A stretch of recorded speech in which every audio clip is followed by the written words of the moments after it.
Hello everyone and welcome to Cinderful Gaming. I hope you're all doing well, I hope you're all staying safe, and most of all, I hope you're all fighting that war against the grey. Today's video, we've got a Start Collecting Elder Scrolls A Call to Arms video for you, and today we're going to be looking at how to get started collecting the Imperials. So Elder Scrolls A Call to Arms is a really interesting game. It has a couple of different modes of play. It has both Delve mode and Battle mode, and today we're going to be looking at the Battle mode of the army. So Battle mode, what this is the player versus player version of the game. It's a really interesting version of the game because it has random enemies on the table at times as well, and you and your opponent take alternating activations of models across the table and during turns, trying to complete a wide array of objectives in the different scenarios. Today, what we're going to do is we're going to look at the Imperial units available to us in the game at the moment. We'll look at how we can build a force out of these particular box sets, which is really cool. 4 box sets out of this army, and you'll have everything you need to create a wide and varied list of pool of units to build your Imperial force from. We'll then talk about all these units, obviously, and what Imperials do in general, and then lastly, we'll put together a little sample army list for you to use. It'll be 200 septums on the nose, or around about at least anyway, a 200 septum force. So with that said, what exactly do we get for playing Imperials? So for those not familiar with Elder Scrolls, Imperials are sort of like the ruling party of the Empire. They are, depending on what side you sit, I mean, Skyrim's this interesting thing where Stormcloaks and Imperials are right and wrong, both at the same time, depending where you sort of fall on the moral compass of things. The Imperials are the overarching empire that sort of rules over Tamriel, or at least did until the Altmerry Dominion came in and sort of kicked their butts and made them sort of a vassal state of some sort. But the Imperials are the ones in charge. They're the ones sort of that actually hold the capital of Skyrim in Solitude, and so they are our defensive force. What do we get for playing Imperials? Well, we've got good defenses on our troops. So starting off, we've got like Endurance 4 on nearly everything in the army, which is pretty solid. But also nearly all our baseline troops that we don't buy equipment for, so all our followers, we have shields on nearly all of them. And they've got some good armor options as well. We've got heavy armored troops available to you at points as well. And then all our characters generally have quite good defenses as well. This can be combined with the ability to pass skill tests thanks to the Imperial Luck special rule, which all our characters have as well, which is really nice. And we've got the Shield Drill special rule as our faction special rule, which if one of our heroes uses the block ability, we get other friendly Imperial followers around them to use block as well, so you can put up multiple blocks at the same time. This means our first works really well in these little defensive blocks, which is really nice. You can sort of put all these troops together and they get these little improved sort of defensive blocks. You can swarm around objectives and sort of work in unison in these defensive blocks, striking out with your more heavy hitting troops while your baseline troops hold the line and archers shoot from the back. And so here we have our 4 box sets we have for the Imperials out at the moment that we can use to build up our Imperial force. Now the first one here is the one I recommend picking up first, is the Imperial faction starter set.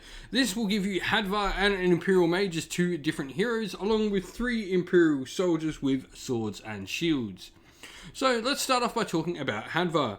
He's a pretty cool hero. So he's a Nord and he goes from the path of might. He's got persuasion and sword and board, which are some really useful abilities to have, and like all Nords, resistant to frost.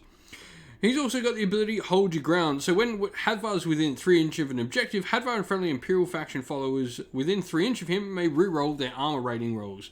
So this can be really good for holding off objectives. Don't forget that he also can have the faction specific ability, which will allow him to get some extra block tokens out there for followers around him, so him and a small little force of shields can really hold objectives quite well for you.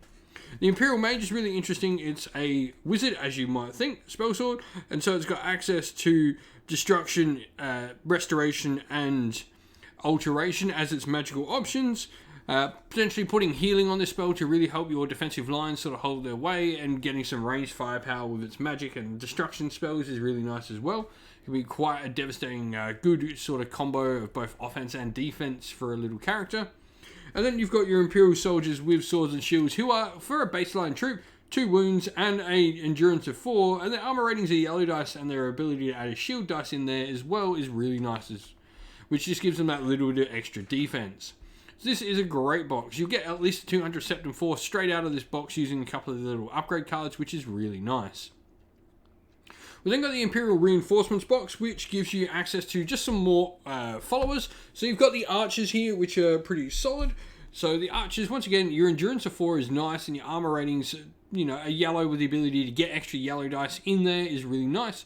The wisdom's high, and you know, the ability to get agility 3 is okay on your bows. They do a decent amount of damage at range. They can be a little bit swingy though. But I think the great one out of this is definitely your Imperial soldiers in heavy armor. So the Imperial soldiers in heavy armor, they've got that endurance of 4, but they've got that heavy armor skill rather than the light armor skill that your other troops do. They've also got block there, which is nice as well. And so their armor rating is the red dice, which is pretty solid. So you're also going to get a shield, which is going to give you a red dice as well. And you've got the potential to get yellow dice in there from your base armor rating as well. So really defensive troops. They're going to be really hard to take down. They are 28, and so 6 extra renown on your baseline troops. But they do give you that good defense. Now the third box set we've got here is the Imperial Vanguard box, and at the moment a lot of the models in here don't have their own particular rules.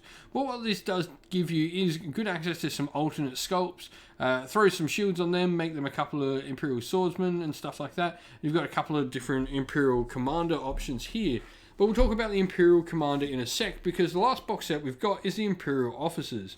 And so the Imperial Captain is what we could use a couple of the Imperial Vanguard models for, and we've got the Imperial Captain in here, the Garrison Commander. And so its main thing is it's got the No Mercy ability, which this model and friendly Imperial Legion followers within 3 inch modify their attack skill roll by -1 when targeting enemies with 2 health or less. Stamina of 4 is really solid for here. It's going to be able to use a lot of abilities to sort of enhance abilities, which is nice. And an endurance of 5 and the heavy armor skill, along with a block skill, is solid on their defenses as well. You can really tool them up to make them quite hard to remove. Just great alongside Hadvar. Once again, just showing that Imperials are a fantastic defensive force. We're then got a Priestess of RK, which is nice.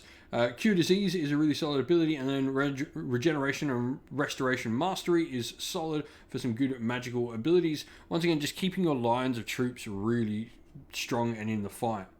Magicka of 4 and a health of 3 is nice as well. And you know, like most Imperial troops, it's got access to Speechcraft as well. You've then got the Imperial Headsman, which is a little bit different from a lot of the normal sort of Imperial troops. He's got a strength of 5 and he's 2-handed, so he's a lot more offensive than a lot of your other options. Only 3 health and 2 stamina, but he can really hit out some damage with his Devastating Blow perk. Next up, you've got Legate Rika, which is nice. She's the Chief Legate, and she's got a cool ability.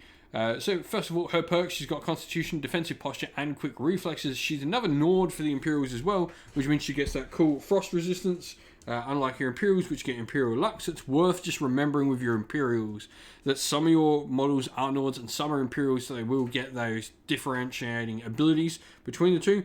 But her special ability is Master Tactician, so when she performs the ready action, 2 followers near her within 3 inch can also get a ready token.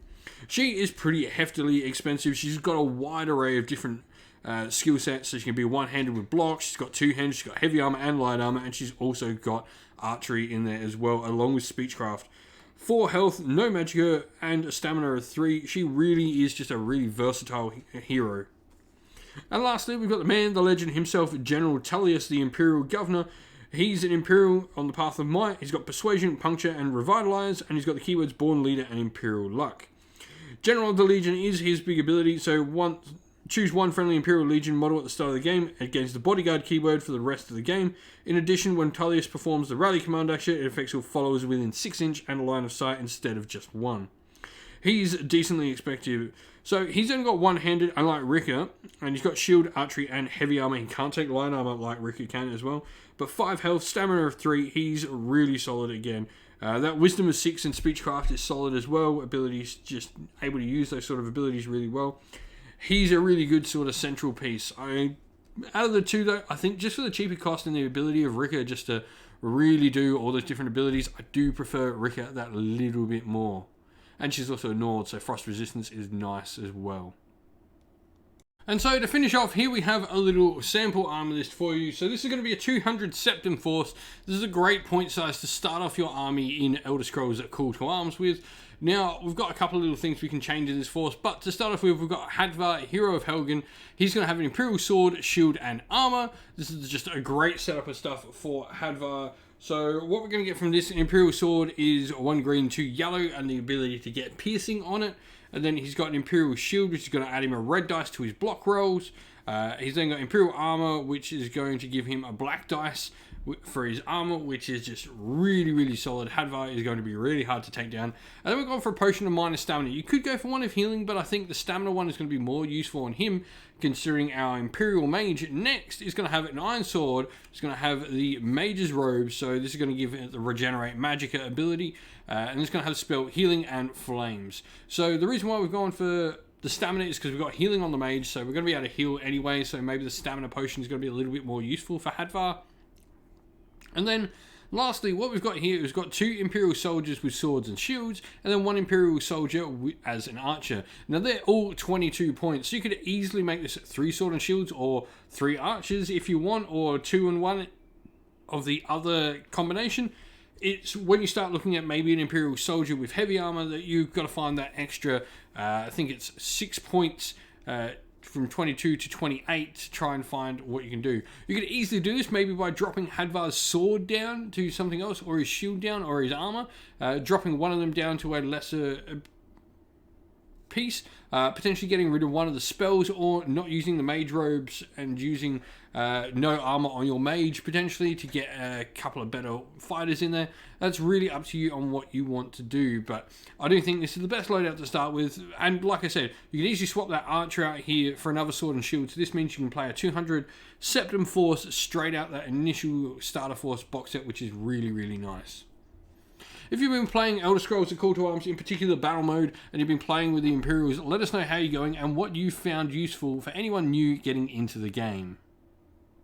And so that's the end of the video. If you enjoyed it, please don't forget to leave a like and subscribe to the channel. And while you're at it, leave us a comment and let us know what you liked about the video. If you'd like to come chat more with me and other members of our fine community we've got going at Cinderful Gaming, you can do so by following the link in the description of the video to our Discord server. Lastly, if you'd like to help support the channel in another way, you can do so either by joining our Patreon or YouTube members. Our Patreon and YouTube members help decide what content we do on the channel. If you'd like to help support, that would be greatly appreciated, and we'd love to give a shout out to everyone who has helped support the channel via Patreon, and that is our patrons: Christian Weir, James, Soren, Chaos Spawn, AJC, Kenny Lyle, Outer and Shop First, Andrew Bowen, Nathan Fee, The Rising Ape, Cure Dynamic, Agu, Anthony B, Dynet226, Anton Nilsson, and JJ Austrian. And a special thank you to our YouTube members who, by the way, don't forget, when we've got live streams and in the comments, you can use our special emojis on YouTube. You amazing people. Thank you to our YouTube members: Green Roots Gaming, Kenton Young, Steve T, The Real Zeop, Chris Wallace, Turo12, Vinny, Lock Lorick, The Johnny84, David Ellsworth, and a special thank you to Lady Witchfox Art, who does all the amazing artwork for the channel, and to Xmorphic, who does an amazing job at all the background work in our Discord server. Thank you to both of you. You do an amazing job and do so much for the channel. That's it for today, folks, though. Stay safe and stay well, and most of all, keep fighting that war against the Grey. Ciao for now.